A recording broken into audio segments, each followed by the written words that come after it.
quem vai aqui nos ensinar é o Vladimir Aras. Vladimir, posso te pedir um favor?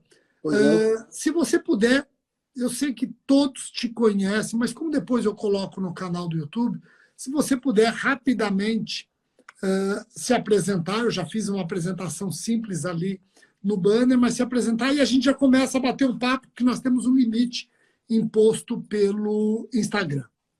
Muito bem, obrigado, Rogério. Eu sou membro do Ministério Público Federal desde 2003, então saudações aí a todos que estão assistindo essa live do Rogério.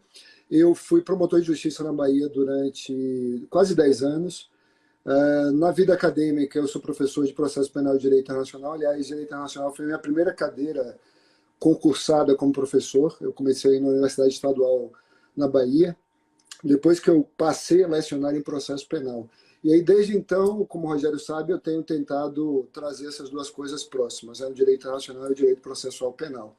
Atualmente eu moro em Brasília e eu atuo perante o Tribunal Regional Federal da Primeira Região, como procurador regional, e sou mestre em Direito Público pela Universidade Federal de Pernambuco, onde eu defendi uma dissertação sobre essa mistura do direito internacional com o direito processual, sobre a Convenção de Budapeste sobre cibercriminalidade, e atualmente eu faço doutorado aqui em Brasília. Legal. Você dialoga muito bem o processo penal com o direito internacional, e todos que nos assistem vão perceber isso hoje. Meu irmão gêmeo acabou de entrar, esse aí, olha, Endocunha, tá vendo? Meu irmão gêmeo, até o dentista está curioso para nos ouvir. Aras, antes de prosseguir, você é cofundador de um instituto que eu acho uma maravilha. Se você puder falar rapidamente dele. Obrigado pela oportunidade mais uma vez, Rogério. Você que já nos brindou com a participação sua no IDI, no Instituto de Direito e Inovação, que é uma instituição que foi criada no ano passado, durante a pandemia, e nós estamos com uma perspectiva de contribuir para a formação do conhecimento, não só na área do direito, mas também em área de relações internacionais, na área da economia.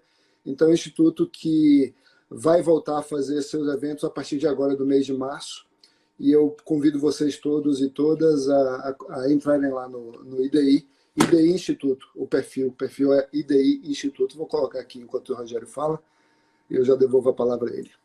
Legal. Vamos lá. Aras, essa live ela foi idealizada. Aqui, o RSC Online já está colocando aqui para você. Ó, já ótimo, colocou. Excelente, muito obrigado. Joia. É a Denise que cuida aí das redes sociais do RSC Online, ela está lá em Barcelona, então olha o horário que ela está acordando.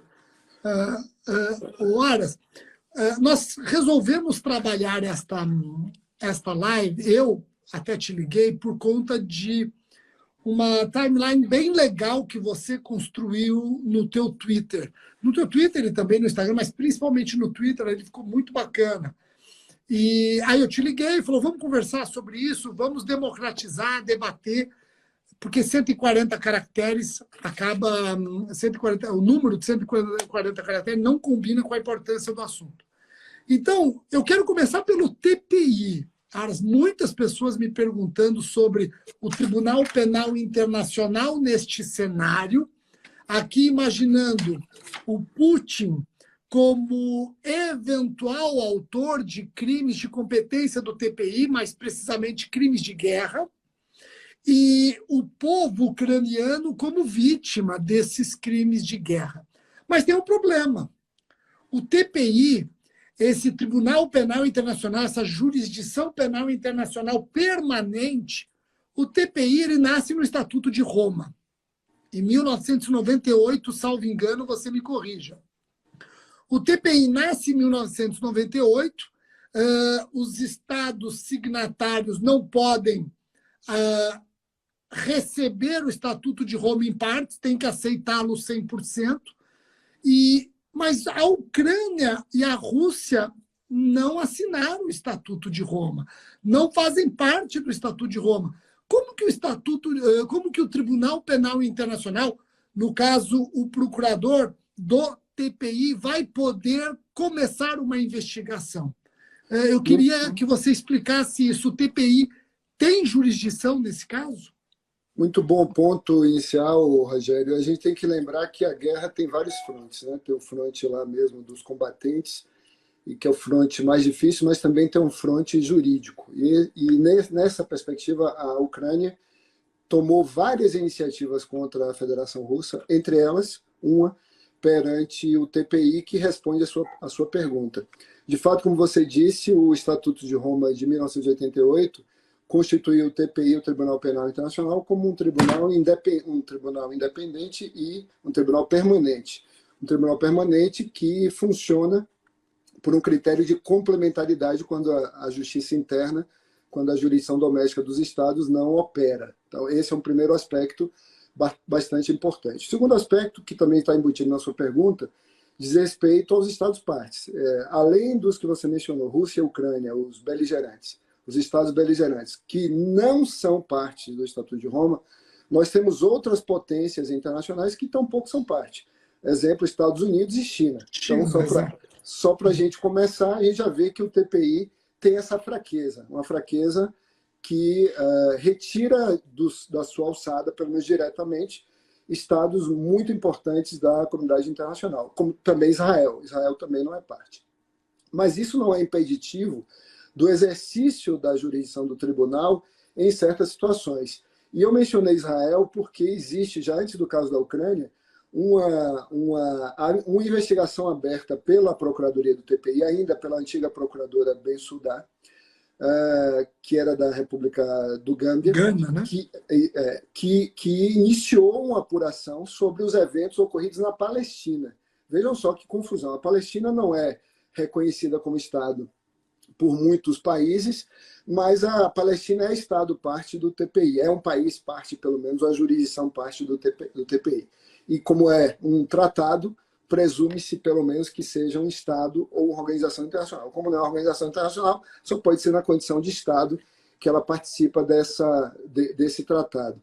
E, em função desse reconhecimento da jurisdição, o TPI afirmou a possibilidade de abertura de um caso sobre os eventos ocorridos na faixa de Gaza, sobre os eventos ocorridos na Palestina, faixa de Gaza, Cisjordânia, e também Jerusalém Ocidental. Esse é um caso que já foi aberto há alguns anos. O problema é que a Ucrânia, como você bem disse, também não é parte do TPI. Então, uma solução como a da Palestina não seria viável. Então, o que é que a Ucrânia fez? A Ucrânia invocou um dispositivo do Estatuto de Roma que permite, numa base ad hoc, que um Estado reconheça, sem ser parte do tratado, reconheça a jurisdição do tribunal que fica na Haia, e depois a gente vai tratar disso, que eu sei que você vai puxar esse assunto para distinguir os tribunais que funcionam na Haia. A Ucrânia reconheceu, para eventos ocorridos após 2013, a jurisdição do TPI. Isso aconteceu já há alguns anos. Em 2015, a Ucrânia ampliou esse reconhecimento da jurisdição ad hoc do TPI, depois da invasão da Crimeia, depois dos eventos em Donetsk e em Luhansk, ou Lugansk, como também se diz. Essa competência foi reconhecida de forma ampliada, e agora, em fevereiro, quando a invasão, o ataque russo se deu em outras partes do território ucraniano, a Ucrânia voltou a fazê-lo. O que motivou que o procurador atual do TPI, que é um cidadão britânico, Karim Khan, anunciasse que ia providenciar os primeiros passos para a abertura de uma investigação. Mas, para isso, ele precisaria da autorização de uma pre-trial chamber. O que é uma pre-trial chamber? Imaginem um juiz de garantias. Imaginem um juiz de garantias, o controlador da investigação, só que lá um juízo colegiado formado por 3 juízes internacionais, na Haia, que autorizariam ou não a abertura da investigação.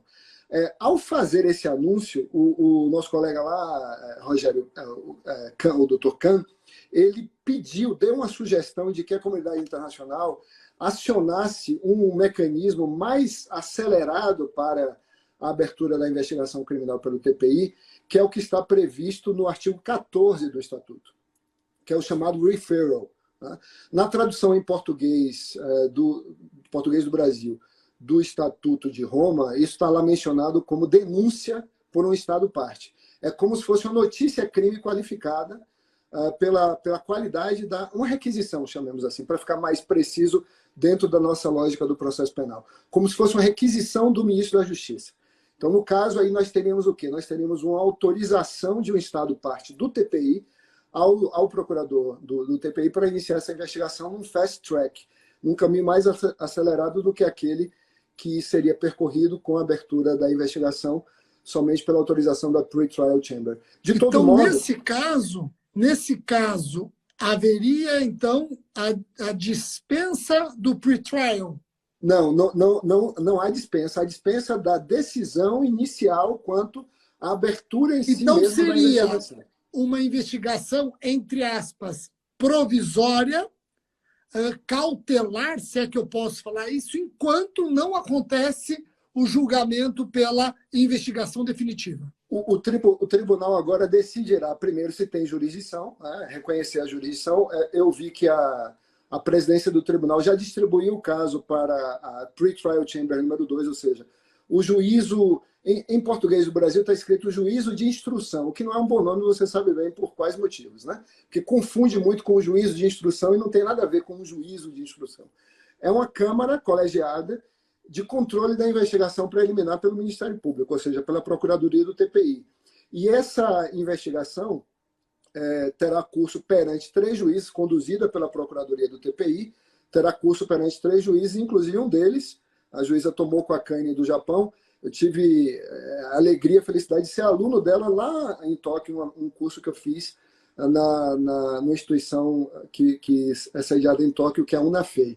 Então, esse órgão é um órgão de controle preliminar da investigação. Se essa investigação for concluída com êxito, o que pode acarretar, inclusive, um processo criminal contra Putin, contra os chefes militares russos, contra o chanceler russo, porque não há nenhuma proibição no Estatuto de Roma quanto à qualidade de oficial, seja chefe de governo, seja chefe de Estado, não há isenções quanto a isso. Esse caso seria julgado por um outro órgão colegiado, dentro do tribunal, não mais por esse órgão de controle da investigação. É o espírito do juiz das garantias. Exatamente, é o espírito do juiz das garantias, com a separação de uma competência horizontal, primeiro para a investigação, depois para o julgamento. Muito legal. Aras, só trazendo aqui algumas... Eu tenho um vício, sempre vejo aqui vários alunos meus e seus. Vamos só lembrar o seguinte, o Estatuto de Roma, no artigo 5º, traz a competência do TPI. Diz que são crimes de competência do TPI, genocídio, crimes contra a humanidade, crimes de guerra e o crime de agressão. Claro que eu vou querer saber de você quais os crimes eventualmente cometidos pelos responsáveis pela invasão. E aqui eu posso até estar pensando na Belarus, né? Se ela entra como concorrente ou não. Mas antes de você responder, eu vou repetir os crimes de competência do TPI. Genocídio, crimes contra a humanidade, crimes de guerra e crimes de agressão. É importante lembrar que não só estes crimes são julgados pelo TPI. O TPI pode julgar outros crimes. Quais, Rogério? Vai lá no finalzinho do Estatuto de Roma e você vai ver que o TPI é competente para julgar, por exemplo, falso testemunho perante o tribunal. É competente para julgar coação no curso do processo perante o tribunal. Então, é muito interessante, porque eu já vi isso ser cobrado em concurso, onde a pessoa fica imaginando que a competência do TPI se restringe a estes crimes. Não, aqui nós temos uma competência genuína do TPI. O TPI nasceu para esse tipo de crime, mas crimes ocorridos durante a investigação e durante o processo também serão julgados pelo Tribunal Penal Internacional. Feito este alerta, só também mais um alerta rapidinho, o TPI colocou a imputabilidade a partir dos 18 anos. Também é um detalhe importante, não pode julgar ninguém com menos de 18 anos, independentemente do estado a que o agente faça parte, admita uma imputabilidade com idade menor. Aras, destes crimes, quais você imagina que o procurador do TPI está colocando como objeto da investigação? Genocídio, contra a humanidade, crimes de guerra e crimes de agressão. Rogério, excelente pergunta e excelente observação que você fez, né? Porque permite distinguir já de antemão aqueles crimes essencialmente internacionais e os crimes contra o tribunal, né? Esses crimes que você mencionou depois, falso testemunho, obstrução da justiça, coação no curso de processo, são crimes que, para nós, seriam classificados na categoria dos crimes contra a administração da justiça, e, no caso, contra a administração da justiça internacional. Isso já nos leva a outra questão que, se der tempo, a gente comenta, que é a questão das leis internas de implementação desses delitos, né? Porque, como a gente disse no início, você sabe bem, a jurisdição do TPI é complementar. E é complementar por quê? Porque a prioridade é que os julgamentos se façam perante as jurisdições nacionais, domésticas. E, para isso, é preciso que nós tenhamos esses tipos penais no nosso ordenamento jurídico. Nós temos genocídio? Temos. Mas os outros crimes que você mencionou, nós temos? Não temos, assim. Crimes contra a humanidade como um gênero, não temos. Temos algumas das formulações ali vistas. E o que mais me chama atenção aqui, o que eu acho que vale a pena a gente ressaltar, é que desses crimes, o Brasil tem dificuldade de implementação de um deles, que é o crime de agressão. Por quê? Porque o crime de agressão ele não foi inteiramente delimitado quando o Estatuto do TPI foi aprovado em 1998 e entrou em vigor alguns anos depois, já neste século XXI. E o que aconteceu? Precisou fazer-se uma conferência em Kampala, chamada Conferência de Kampala sobre o Estatuto do TPI, que resultou no aperfeiçoamento do crime de agressão. E esse crime de agressão, então, ele foi complementado com as emendas de Kampala, que introduziram no Estatuto de Roma um artigo 8º bis. Né? A gente diz as letrinhas, né? Quando a gente coloca uma lei nova, a gente coloca a letra A, a letra B, a letra C nos artigos. No sistema internacional se prefere esse critério do bis, ter, quater, etc. Então, se vocês procurarem no Estatuto de Roma brasileiro, que está internalizado no Brasil, vocês não vão encontrar esse 8º bis, porque o Brasil ainda não ratificou a emenda de Kampala sobre o crime de agressão. E por que eu estou falando desse crime de agressão? Porque é o primeiro delito que foi praticado. Evidentemente, é o primeiro delito que foi praticado, é um crime contra a paz, é um crime que resulta de uma construção costumeira e depois uma construção do direito internacional público a partir, pelo menos, dos anos 20, depois da Primeira Guerra Mundial. E aí, Rogério, você deve lembrar, e o pessoal que está estudando direito internacional vai lembrar seguramente, do Tratado de Paris, de 1928, que é o Tratado sobre Renúncia à Guerra, um tratado do qual o Brasil é parte e pelo qual os Estados signatários renunciam à guerra como uma política nacional. A partir desse Tratado de Paris de 1928, quase 100 anos, é que no direito de Nuremberg, durante os julgamentos de Nuremberg, após a Segunda Guerra Mundial, pôde-se construir uma figura jurídico-penal que se amolda hoje ao que nós chamamos do crime de agressão. Então, esse, sem dúvida, é um crime que foi praticado. No curso das atividades militares bélicas do Estado beligerante, do Estado invasor, que é a Rússia, contra a integridade territorial e soberania da Ucrânia, outras atividades ilícitas dessas listadas no Estatuto de Roma podem ser divisadas. Inclusive, a Ucrânia já discutiu e já apontou isso quando fez o reconhecimento da jurisdição do TPI. Então, a gente pode discutir os crimes contra a humanidade, sem dúvida. Disso não há dúvida. Então, esses dois crimes seriam os mais visíveis, os mais evidentes nesse contexto. Agora, tem uma coisa oposta, que é um outro movimento jurídico, e se você me permite já puxar esse ponto, que é um outro movimento jurídico que a Ucrânia fez, também contra a Federação Russa, levando Moscou às barras dos tribunais perante um tribunal. Primeiro, no TPI, são os indivíduos. A gente está falando dos indivíduos. Né? O TPI julga indivíduo, não julga o Estado. Isso é importante. Então, o TPI, se o TPI prosseguir, se a Procuradoria do TPI prosseguir com a investigação, concluí-la, a Câmara de Pre-Trial, pré-julgamento, né? De pré-julgamento, a Câmara de Inquirição Preliminar, mandar o caso a julgamento, quem vai ser julgado, eventualmente Putin, eventualmente Lavrov, eventualmente os comandantes militares. Agora, na Corte Internacional de Justiça, que também fica na Haia, também fica nessa cidade holandesa, daí a confusão Daí que vem Daí a porque confusão. muitos confundem. É uma cidade que brasileiro não pode confundir. Por quê? E se for baiano, muito menos, porque todos nós sabemos que um grande brasileiro, chamado Rui Barbosa, era conhecido como Águia de Aia. Ele esteve lá nessa cidade, em 1907, na Conferência de Paz, que é uma das partes do direito internacional humanitário e o direito internacional dos conflitos armados, justamente para participar da construção do que é esse direito que se aplica na guerra, nos conflitos armados. E nessa cidade, que é uma cidade que se caracterizou ao longo da história exatamente por isso, por ser um lugar de funcionamento da justiça internacional, um lugar onde se discute a paz, funciona há muito tempo antes do TPI, funciona a Corte Internacional de Justiça, que julga estados.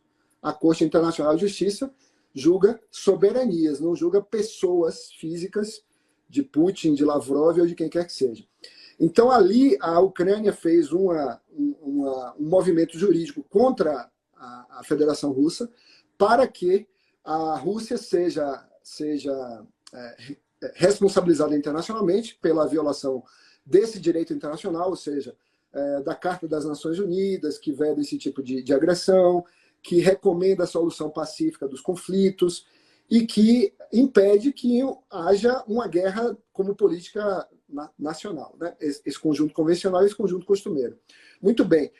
Ao fazê-lo, o que é a presidente, é uma presidente no momento, né? Estamos em março, então mês da mulher, importante frisar isso, que é uma presidente, Joan Donoghue, expediu um comunicado a Moscou dizendo que existia esse procedimento aberto a pedido da Ucrânia e amanhã, dia 7 e dia 8 de março, haverá uma audiência pública para começar a discussão do pedido da Ucrânia pela imposição de medidas provisórias contra a Federação Russa. Do mesmo modo que aconteceu na Corte Europeia de Direitos Humanos. Eu devolvo a palavra para você. Não, eu achei bacana. Primeiro, você fez uma diferença. Tribunal Penal Internacional tem como objeto pessoas, já a Corte de Haia, ela tem como objeto os estados, né? A soberania. Por isso que a Ucrânia trabalhou esses dois pedidos. Num, ela quer responsabilizar a pessoa, no outro, ela quer responsabilizar o Estado. E a sanção que a Corte vai discutir, inclusive penalidade provisória ou medidas provisórias, são de que natureza, Aras? Você consegue dar algum exemplo para nós? Por que eu estou fazendo essa provocação? Eu estou te fazendo essa provocação, Aras, porque a comunidade internacional, vou falar comunidade internacional, mas estou falando dos países da Europa, estou falando dos Estados Unidos, já anunciaram uma série de sanções à Rússia, inclusive confiscando bens de oligarcas. Tem gente que usa outro nome, eu vou deixar você usar esse outro nome, se o caso, confiscando bens. Poxa, você já trabalhou na cooperação internacional. Eu queria que você me dissesse se é tão ágil quando esses pedidos aí de urgência vêm por meio de órgãos de justiça. Excelente, excelente, Rogério. Porque aí já vai nos puxar para outros assuntos, né? Mas eu queria, antes de responder diretamente a sua pergunta, lembrar que a questão da responsabilização do Estado russo, de Moscou, do Kremlin, né, como representante da soberania russa no planeta, ou seja, como representante do Estado russo como sujeito de direito internacional público, também pode acontecer em outro tribunal que a Ucrânia também provocou, que é a Corte Europeia de Direitos Humanos. Depois eu acho que a gente volta para lá, né? Mas a questão da Corte Internacional... Que é o correspondente à nossa Corte Interamericana de Direitos Humanos, que mesma. também julga estados, não julga pessoas. Ela mesma. Então, nesse fronte jurídico aí, como eu denominei, nós temos uma atuação da Ucrânia perante a Procuradoria do TPI para a responsabilização de indivíduos por crimes de guerra, crimes contra a humanidade, crimes de agressão, etc. A responsabilidade internacional do indivíduo no âmbito do direito internacional penal. Tá? Duas outras iniciativas da mesma Ucrânia contra a mesma Rússia, perante dois tribunais que julgam estados, a Corte Internacional de Justiça, que fica na Haia, e a Corte Europeia de Direitos Humanos, que fica em Estrasburgo, na França. Né? Agora aí, já vai, para não bagunçar a cabeça do pessoal e eu responder a sua colocação, não confundamos a Corte Europeia de Direitos Humanos, que Rogério bem comparou com a nossa Corte Interamericana de Direitos Humanos, com a estrutura da União Europeia. Porque não tem nada a ver aí, porque nem a Ucrânia, nem a Rússia são integrantes da União Europeia. A Corte Europeia de Direitos Humanos foi criada por uma outra organização chamada Conselho da Europa. O Conselho da Europa é mais antigo e mais amplo do que a União Europeia. A União Europeia tem hoje 27 membros, o Conselho da Europa tem 47 membros. Então, bem mais amplo, pega a Europa Oriental e a Europa Ocidental. E essa Corte Europeia de Direitos Humanos funciona em Estrasburgo. Então, vamos lá, Corte Internacional de Justiça. Onde é que está a base jurídica da existência da Corte Internacional de Justiça? É um órgão das Nações Unidas. Então, se vocês forem lá na Carta de São Francisco, de 1945, vocês vão ver que há um anexo, que é o Estatuto da Corte Internacional de Justiça, que rege o trabalho desse tribunal, que também está na mesma cidade holandesa da Haia, e que, no seu bojo, tem um importantíssimo aspecto no Estatuto, que é a lista das fontes do direito internacional público. Ali estão os tratados, os costumes, as fontes estão ali. Então, qualquer autor de direito internacional público, os professores Valério Mazzuoli, os professores estrangeiros, vão citar esse estatuto, vocês vão ver nos livros, o Estatuto da Corte citado quando se discute as fontes do direito internacional público. Então, o que é que a Corte aplica? Aplica os tratados, aplica o direito costumeiro, por exemplo. Então, se houver uma decisão contra a Federação Russa pela violação do direito internacional, será esse direito que será aplicado às fontes invocadas pela Corte Internacional de Justiça, serão essas indicadas no artigo 38 desse anexo à Carta de São Francisco. Quanto ao aspecto das sanções que você pontua, Rogério, isso é algo que me preocupa muito. Antes de falar delas, e elas podem ser encaixadas aí como medidas de pressão, mecanismos de pressão, né? Porque o que é que você percebe quando você vê o que a União Europeia, o que os Estados Unidos, o que Singapura ontem, o Reino Unido fizeram em relação a Moscou? Impõe sanções de natureza econômica e não econômica para que Moscou faça o quê? Volte atrás. Não é propriamente uma punição, não é sanção do ponto de vista disciplinar, não é uma sanção do ponto de vista penal, não é uma sanção, senão de pressão, um mecanismo de pressão. É a nossa prisão civil do devedor de alimentos, com a devida adaptação, pelo amor de Deus, só para ficar mais claro. Algo semelhante a isso. Então, o que é que você tem? Você tem um mecanismo para pressionar a Federação Russa para que ele retorne ao status anterior, que é de respeito à integridade territorial da Ucrânia. Tanto que essas sanções elas têm prazo. Né? As da União Europeia, por exemplo, têm sido... As que a União Europeia aplicou à Federação Russa têm sido renovadas periodicamente pela Comissão Europeia. E aí você... traz um tema que me agrada demais, que é o tema da recuperação internacional de ativos, e a gente pode fazer uma correlação aqui com base nesse seu gancho. Né? A correlação é a seguinte: vocês viram que a guerra começou há poucos dias, a União Europeia, os Estados Unidos reagiram rapidamente aplicando essas sanções de cunho econômico e financeiro contra pessoas físicas, não só contra a Federação Russa, mas contra pessoas físicas. Por que eu digo que há dois tipos de sanções aqui? Há sanções que são aplicadas a entidades estatais russas, como o Banco Central Russo, a entidades estatais russas, como os bancos, como o nosso Banco do Brasil, etc., o equivalente russo, e sanções que são aplicadas a cidadãos russos. Aí a gente já tem um sinal de alerta. Qual é o sinal de alerta? Esses cidadãos russos, eles pagam pelo que o governo deles está fazendo? Onde é que entra aí a questão do direito internacional, dos direitos humanos?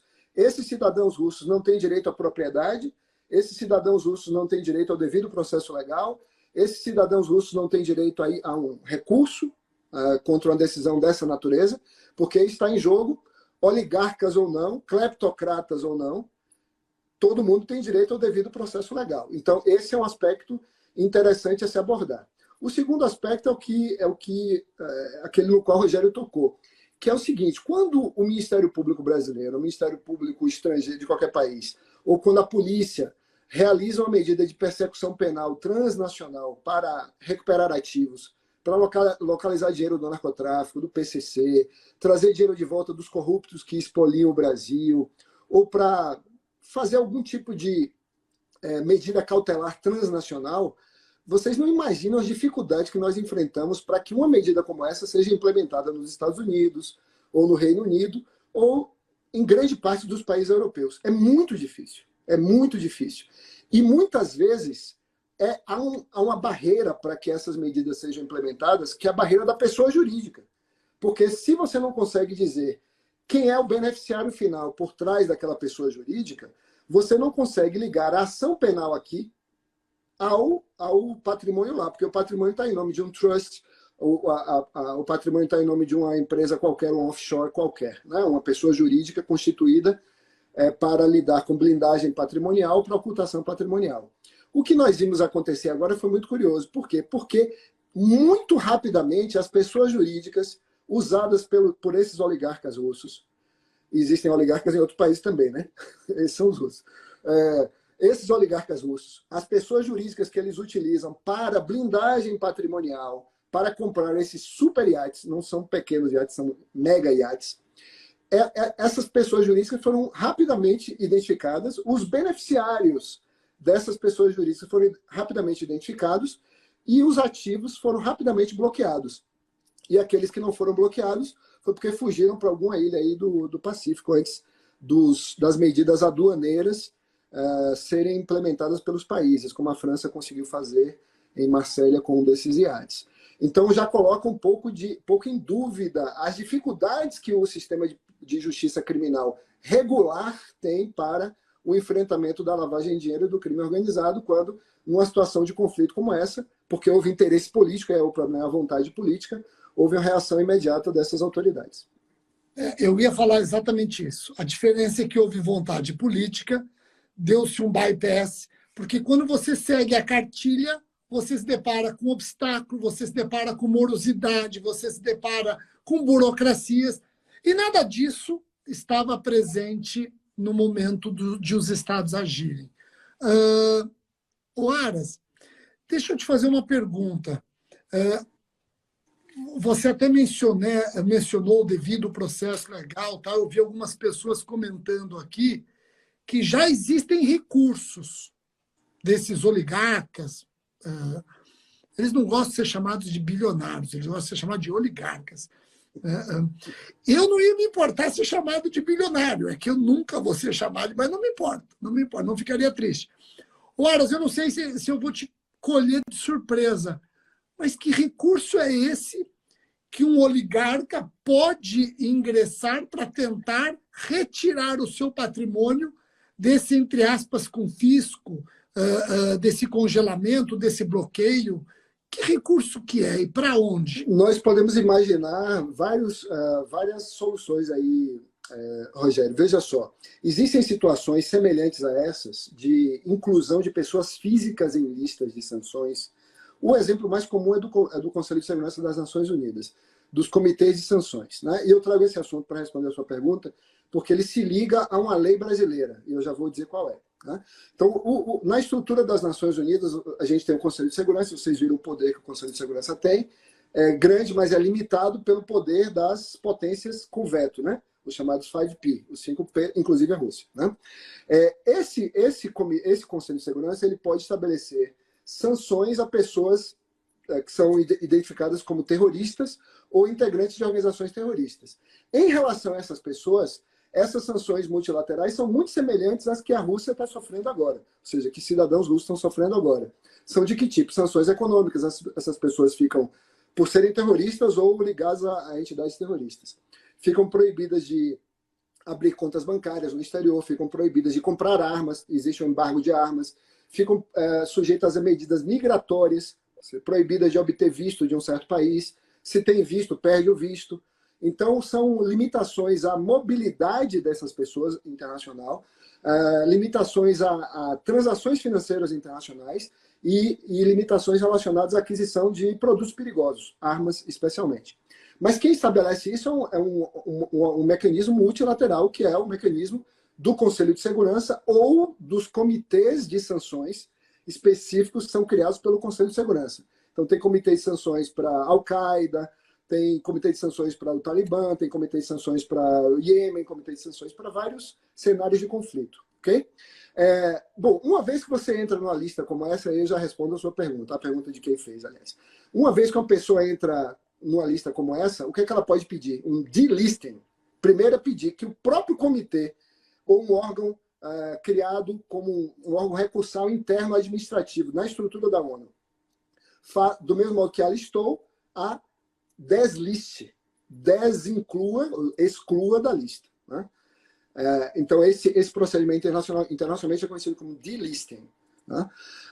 Muito bem. Isso acontece também na Interpol. A Interpol, quando alguém, por exemplo, você pede uma ordem de prisão internacional, de captura internacional de um criminoso em São Paulo, que fugiu para o exterior e ele está foragido e a inclusão foi feita, essa pessoa diz, não, meu nome foi incluído erradamente aqui, eu não posso ser incluído aqui, porque eu não cometi crime nenhum.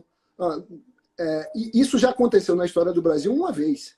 Uma vez. Aconteceu com um juiz em Curitiba, que determinou a inclusão de uma pessoa na lista da Interpol, e perante o procedimento da própria Interpol, o comitê de controle, chamemos assim, o comitê de controle das inclusões em listas vermelhas, esse comitê determinou a exclusão da pessoa da lista. Então, ela deixou de ser apresentada naquele rol de procurados e foragidos e procurados da Interpol, né, para fins de difusão vermelha. No contexto europeu, algo semelhante pode acontecer, porque qual é a base do modelo europeu para essas sanções? A base está no regulamento de 2014. Se não me engano, dizendo aqui de memória, é o 269 de 2014.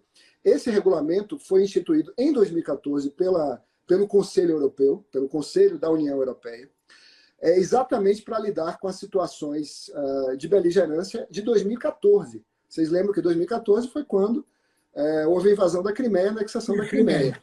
Em 2014 foi quando começou aquela mobilização separatista em Donetsk e Lugansk. Né? Então aí, em março, fez 8 anos agora, em março de 2014, 6 anos, né? 6 anos, não é isso? Estou contando errado.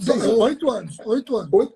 8 anos, 2014 para 2022. 2014 para 2022. É que nós fizemos direito, não gostamos de matemática, mas vamos falar assim, ó, mais de 5 anos ninguém erra. Com certeza. Acho que são 8, né? Acho que são 8. Mas vamos lá. Então, essa inclusão nesse regulamento se deu inicialmente ali para uma série de pessoas. Essas pessoas, teoricamente, podem se dirigir ao procedimento comunitário europeu para excluir seus nomes, né? Porque se encaixam nas situações previstas no próprio regulamento. Então, o regulamento lá, esse 269-2014, tem algumas situações nas quais a pessoa pode ser excluída. Tá?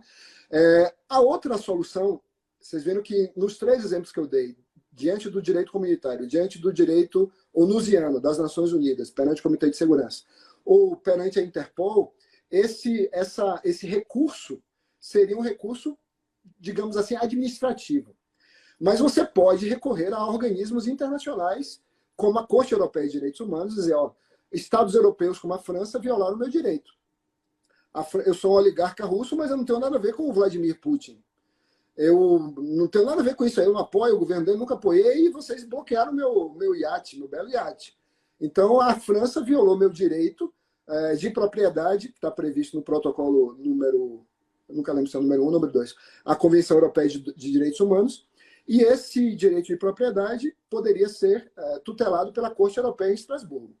A outra solução óbvia é o direito interno. O direito interno, o direito de recorrer a uma autoridade local de acordo com a legislação que foi implementada. Por exemplo, na França, a legislação aplicada é um código aduaneiro. Então, o documento europeu, que é esse regulamento de 2014, atualizado agora em 2022, ele se conecta no direito interno com a matéria aduaneira. Então, além das questões poderem ser levadas à justiça administrativa francesa, poderia, lá tem o Conselho de Estado, como vocês sabem, poderia ser levada à justiça civil comum francesa para questionar a violação do direito de propriedade. Isso, o direito de propriedade, a razão da sanção, por que eu estou aí, e o devido processo legal, e esgotando essas instâncias internas, e lá em Estrasburgo reclamar da França. Aras, está quase acabando nosso tempo, passou voando. Aras, você mencionou a Interpol.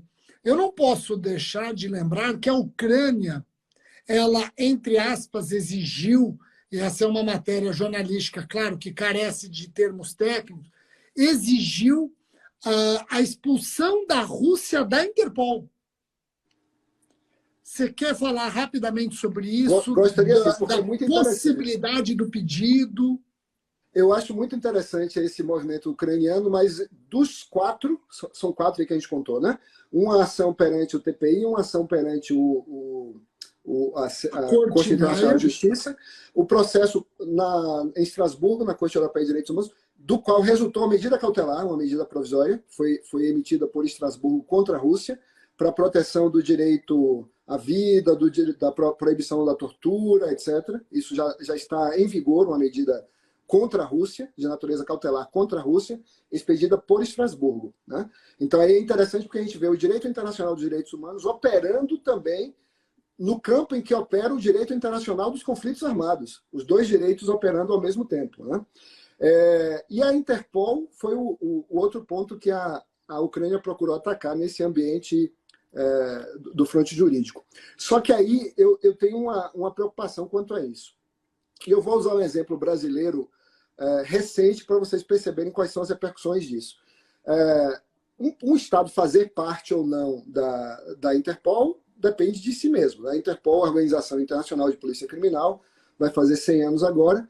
Ela tem uma Constituição que é de 1956. O Brasil é parte e existe um sistema de coleta de informações sobre pessoas foragidas, pessoas desaparecidas, um sistema para identificação de cadáveres, um sistema para identificação de modus operandi de organizações criminosas. Então, veja, a exclusão da Federação Russa do sistema Interpol prejudicaria a Rússia? Sim, prejudicaria. Mas prejudicaria só ela? Não, prejudicaria também estados como o Brasil. E aí é que eu quero dar um exemplo. Essa semana, Moscou extraditou para o Brasil um sujeito, aquele camarada que fez um atentado no Porta dos Fundos, né? Na sede do Porta dos Fundos. Né? Então, se a Rússia estivesse fora da Interpol, o trabalho da polícia brasileira para se conectar com a polícia russa, para localizar esse foragido, seria muito mais difícil. Então, se você tem um processo aí com alguém foragido na Rússia, Rogério, ou um colega que está vendo aqui, um advogado, um juiz está assistindo aqui a live, tiver um caso de obtenção de prova na Rússia, a retirada da Rússia da Interpol prejudicaria esses casos do Brasil, que não é um país beligerante. O Brasil está numa posição, segundo Itamaraty, uma posição de imparcialidade, não de neutralidade, mas de imparcialidade quanto a isso, e votou contrária à invasão, obviamente, né? Porque o Brasil tem esse compromisso, inclusive no artigo 4º da nossa Constituição, naqueles princípios das relações internacionais, né? Não intervenção, autodeterminação dos povos, e, obviamente, tudo leva à ideia de soberania. Então, retirar a Rússia da Interpol não é uma boa ideia. Não é uma boa ideia. O que pode acontecer é a suspensão da Rússia. Aí sim, a gente imaginar uma suspensão da Federação Russa do âmbito da Interpol, que seria uma medida também desse tipo de procurar corrigir, né, de levar uma conformidade a uma compliance internacional com o direito internacional público. Por outro lado, a Rússia, e é bom que nós saibamos, a Rússia é um dos países que mais demanda a Interpol. Isso tem um aspecto positivo e um aspecto negativo. Por quê? Porque como a Rússia não é uma democracia liberal do modelo europeu ocidental, muitas vezes o mecanismo Interpol é utilizado para perseguições políticas. Então você vê que toda questão tem dois lados, né? Eu estou colocando aqui os dois lados. O lado da Ucrânia tem razão, né? Porque a Rússia utiliza o mecanismo Interpol para perseguições de ativistas que foram ativistas no seu território, perseguições políticas, e a Interpol não pode ser utilizada para isso. Por outro lado, tem o interesse dos outros países que não são beligerantes e precisam das informações da polícia russa para conduzir as suas ações penais e as capturas que sejam necessárias na cooperação policial internacional, na cooperação internacional em matéria penal. Poxa, a gente conseguiu falar, ainda que en passant, você conseguiu explicar a provocação que a Ucrânia fez ao Tribunal Penal Internacional, querendo responsabilizar pessoas, a provocação que fez a Corte de Justiça na Haia, querendo responsabilizar Estado, a provocação que fez a Corte Europeia de Direitos Humanos, também querendo responsabilizar Estado, e agora a expulsão da Rússia da Interpol. Então eu tenho que terminar. Antes de você terminar, Rogério, eu posso dizer só uma coisinha a mais? Claro, que eu acho importante. Esse conflito todo ele está girando em torno do direito internacional. Uma das motivações que Moscou alega, observe o que eu estou dizendo, alega para a invasão, é a expansão da OTAN. A OTAN é uma organização criada por um tratado. E veja um problema. Se a OTAN, um estado da OTAN fosse atacado pela Rússia, o artigo 5º desse tratado manda que todos os 30 membros da OTAN ataquem a Rússia. Aí seria uma guerra mundial. Aí nós teríamos uma guerra mundial. Se a Ucrânia, por exemplo, fosse membro da OTAN, o artigo 5º desse tratado seria ativado e a gente estaria realmente num cenário bastante difícil de conflagração global. Bom, em termos virtuais, em termos econômicos, em termos de sanção econômica, eu acho que já está a Terceira Guerra Mundial. Agora, olha só, Aras, eu não posso deixar de terminar sem te perguntar o seguinte, fique à vontade se você quer responder ou não. O deputado estadual na Ucrânia fez aqueles comentários num grupo privado, esses comentários vazaram, uma coisa repugnante, abjeta, mas aqui eu não vou passar desses adjetivos, poderia passar, mas vou ficar aqui. Horas, você viu algum crime que ele teria cometido lá na Ucrânia? Haveria possibilidade da nossa lei penal alcançá-lo? Claro, em termos de responsabilidade política, quebra de decoro, eu não vou nem aqui, primeiro que não é minha praia discutir essa responsabilidade política, mas eu acho que a responsabilidade política ela vai vir a galope, eu não tenho dúvida, e tem que vir mesmo. O Brasil não pode ficar fazendo feio perante o mundo, tem uma hora que nós temos que mostrar, olha, aqui existe pessoa ou pessoas sérias. Bom, mas deixando de lado essa responsabilidade política, você consegue enxergar algum crime por ele cometido exatamente em razão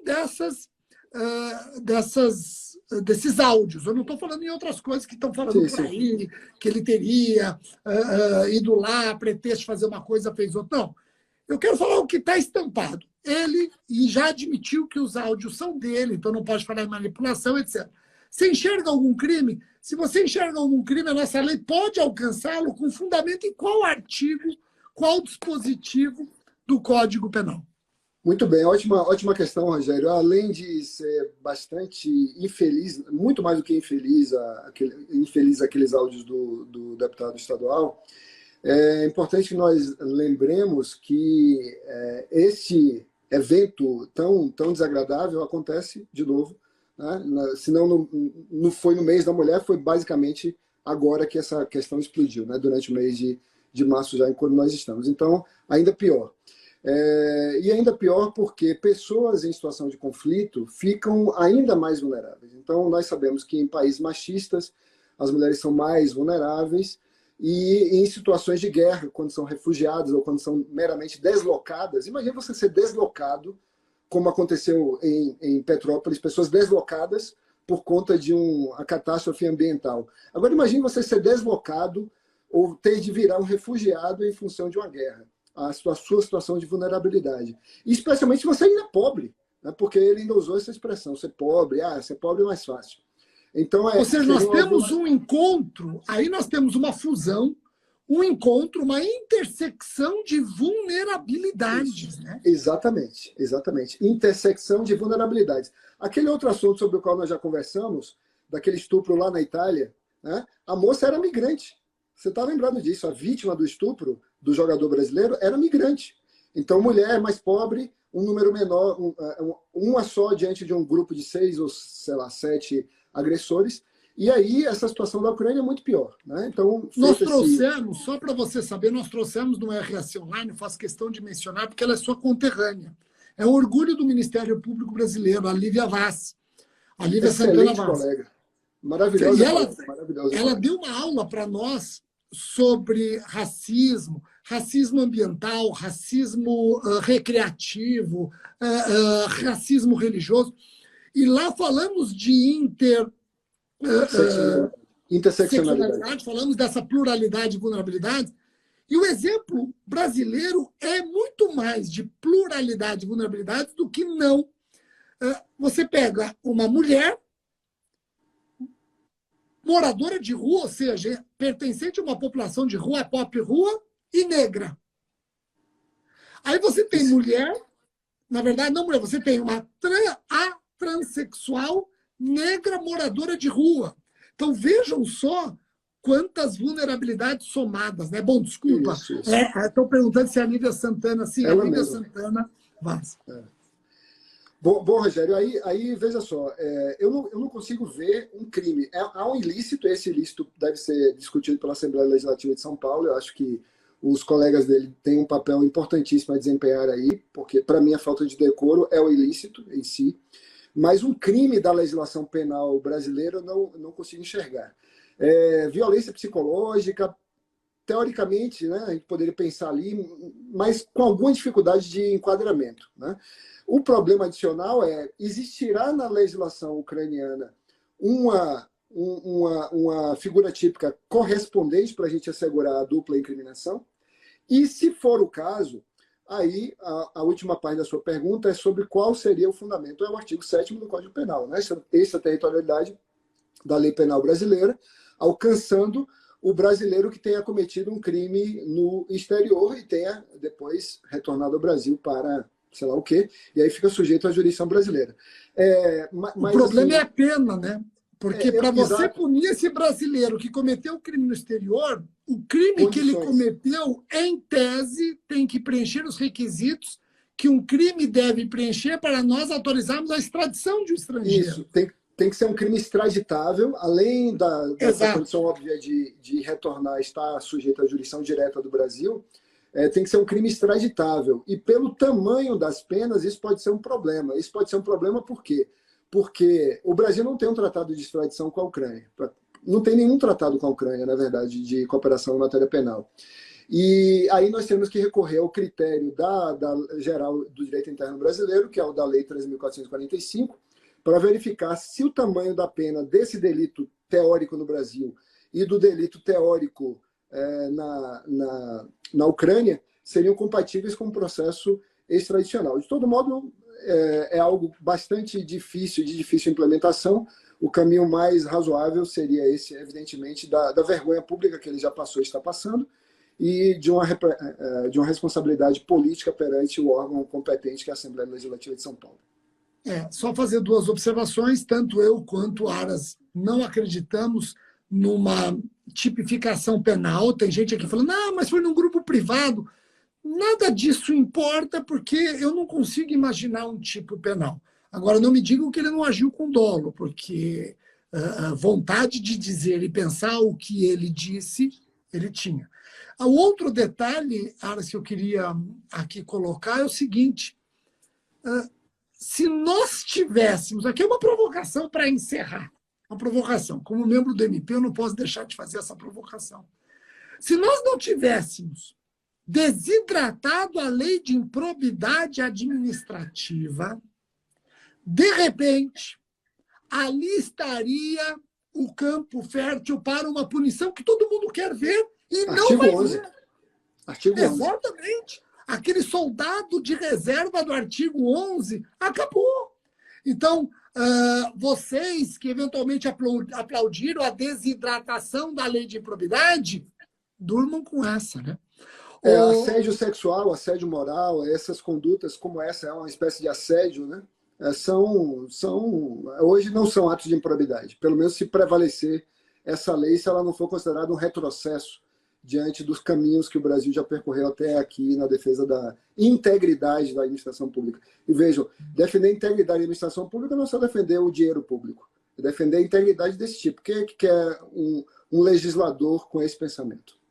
Aliás, a moralidade administrativa, ela é um valor imaterial e claro que é mais importante que o patrimonial.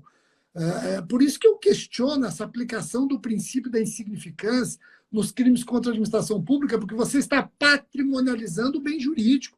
A moralidade administrativa é o bem jurídico maior.